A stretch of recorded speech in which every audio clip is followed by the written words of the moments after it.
Sasa wanawake wengi wamekuwa wataki ndoa za matara, ndoa za mke zaidi ya mmoja.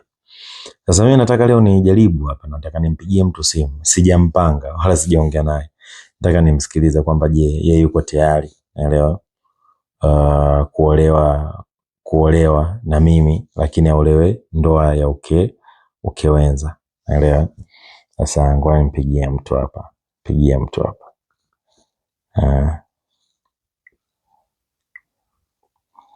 Nione atakubali.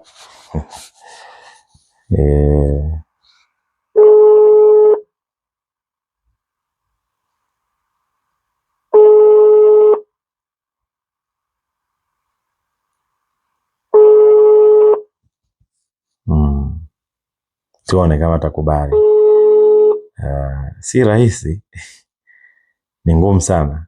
Na ukiona mwanamke amekubali, aidha imani yake ni kubwa, naelewa, au amekupenda sana, maana hana namna, inabidi tu akubali. Lakini wanawake wengi huwa hawawezi kukubali aanze ndoa kwa mwanaume wake akiwa ndoa yake ya kwanza akiwa ni mke wa pili, naelewa, au mke wa tatu.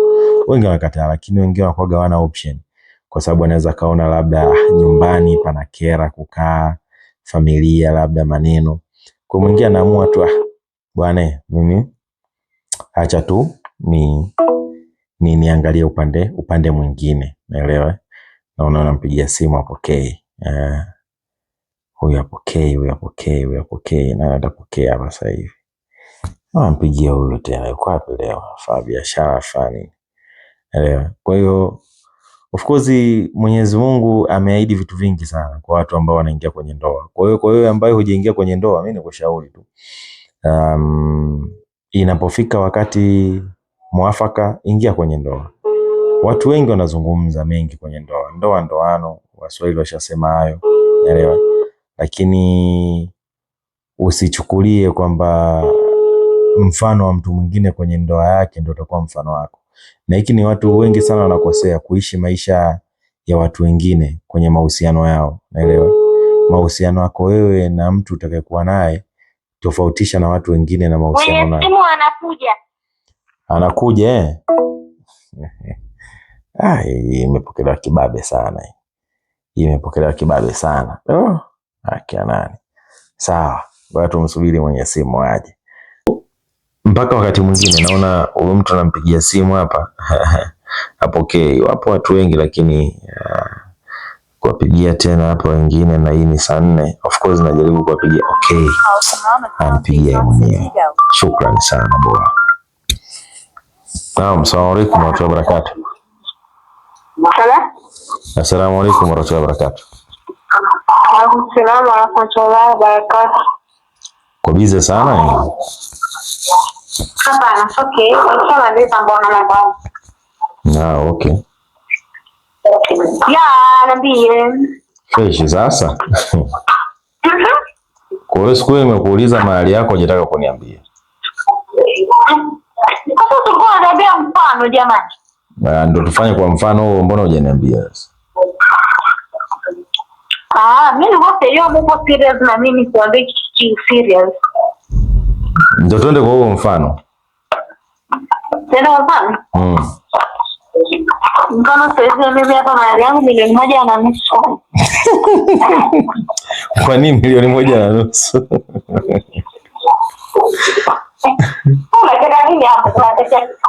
Sawa. Nataka nikuulize kitu. Uko tayari kuwa mke wa pili?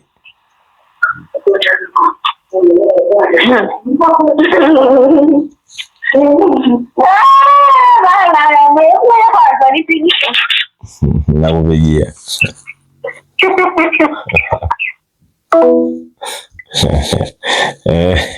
Ameanza na kucheka, tuone tatoboa. Ngumu hiyo ngumu sana. Tuone.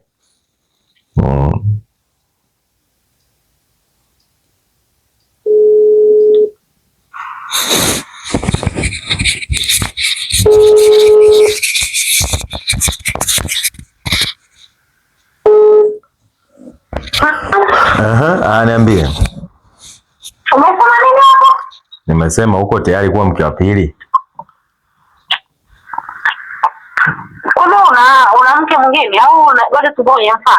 Bwana, yani kwa mfano, tuendelee kwa mfano. Tufanye mfano. Wewe uko tayari kuwa mke wa pili? Au wewe ukiwa mke wa kwanza uko tayari kuolewa mke mwenzako? Mimi nikiwa kwanza niko tayari. Lakini wewe huwezi kuwa mke wa pili? Siwezi, nakuwa mzito, lakini nikiwa kwanza niko sawa kabisa. Kwamba uko tayari kuolewa mke mwingine? Sasa mimi ndio nishakuuliza, wewe uko tayari kuolewa mke wa pili? Mahali yako 1,500,000. Wewe uko tayari kuwa mke wa pili?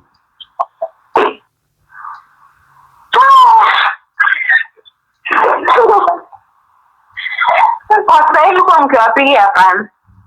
Kwa nini?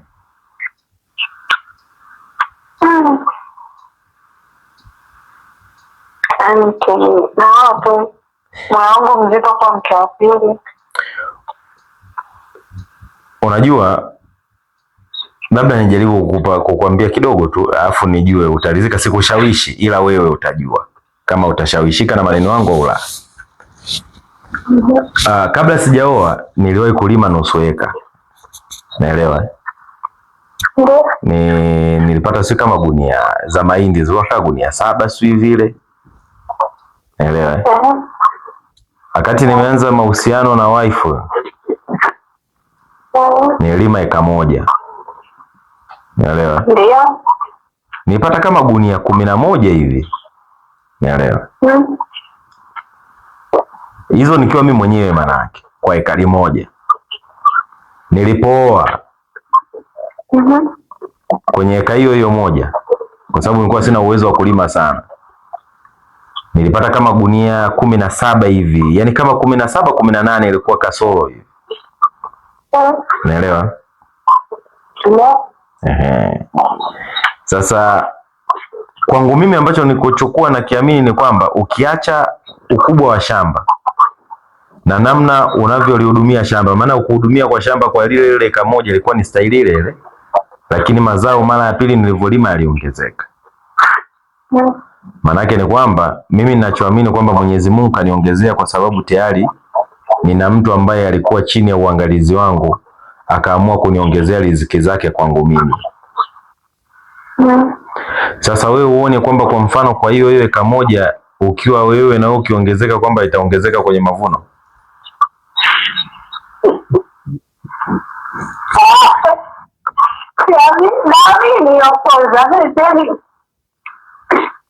Sasa kama unaamini kwamba Mwenyezi Mungu anaweza kaniongezea mimi riziki kupitia wewe na mwenzako akiwepo, unapata shida gani kuwa mke wa pili kwangu? Sio kwamba hapo nataka kuoa kwa sababu ya kuongezeka riziki, hapana. Nikioa manake naoa kwa mapenzi kwamba nimekupenda, lakini unajua wewe ukianza kusema mimi siwezi kuwa mke wa pili, siwezi kwa nini, unajua wewe kuna vitu vingine mimi unanipunguzia. Ni kwamba nikijana kabisa mimi mapenzi ya kugawana naona kama siwezi. Una muda naona kama siwezi. Tuwe serious, unagawana nini hapo kwenye mapenzi? Nagawana wewe. Mimi nikiwa na wewe, si mimi na wewe, hapo unagawana nini na mimi yani? Yaani au unagawana nini na mwenzako? Wakati mpenzi wako ni mimi yani. Yaani wewe ndio ni wa kwangu, lakini sio kwangu peke yangu. Yaani sio kwako peke yako vipi wakati mimi nikiwa na wewe ni mimi na wewe? Yaani hapo wewe mwingine anaingiliaje? Kwa sababu mimi siku nitakayokuoa na kuoa wewe, kwa nitakuwa namuoa yeye yule au nakuoa wewe? Mimi. Sasa unakuaje wewe unakuaje unasema ni mimi ni wa kwako na mtu mwingine wakati mimi ni wewe na wewe, yani mimi na wewe yani. Wewe utakuwa unanipenda mimi peke yangu. Sasa nitakuwa nampenda mwingine nani?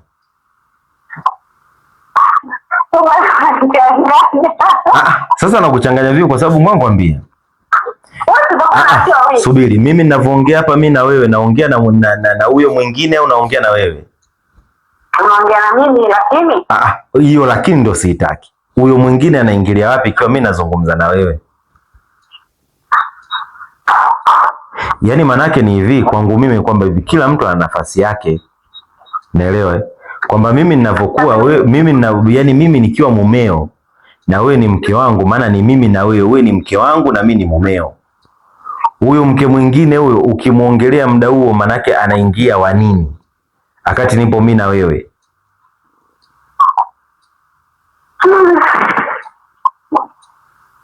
Kwa kweli nipatana.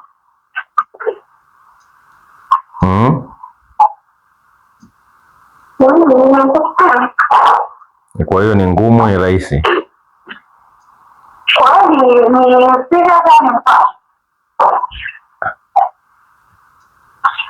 yaani wewe ukiambiwaje ndio utaona kwamba ni serious na ukiambiwaje utaona ni mzaha?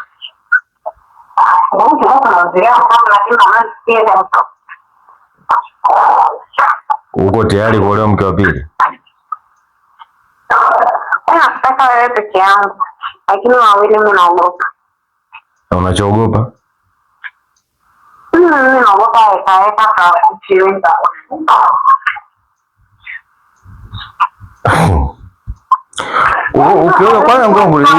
Ukiweza hizo ikaweka, kwani utakaa na mke mwenzako unakaa na mimi yani? Kwa sababu kila mtu sana nyumbani kwake. Sasa kwani nikienda naenda kwa mke mwingine ndio, sina wewe nipo na wewe lakini sindatoka kwako. Alafu unaenda kuitumia. Kwa nini siitumie sasa? Takufa na pressure. Sasa hapo kinachokuwa na pressure ni nini? Bana mimi stress. Ukiwa tayari utaniambia. Sawa. Sawa. Ukiwa tayari utaniambia. Na uje na sababu zenye maana kwa nini nataka uwe mke wa pili.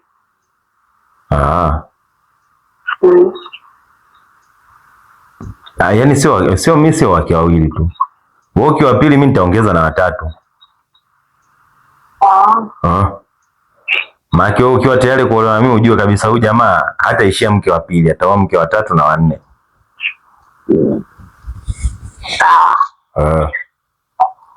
Kwa hiyo ukikubali wewe ujue unakubali kwamba utakaribisha wenzao kwa sababu wewe utakaribishwa. Sawa. Na malizia kazi zako bwana. Usiku mwema. Dapo.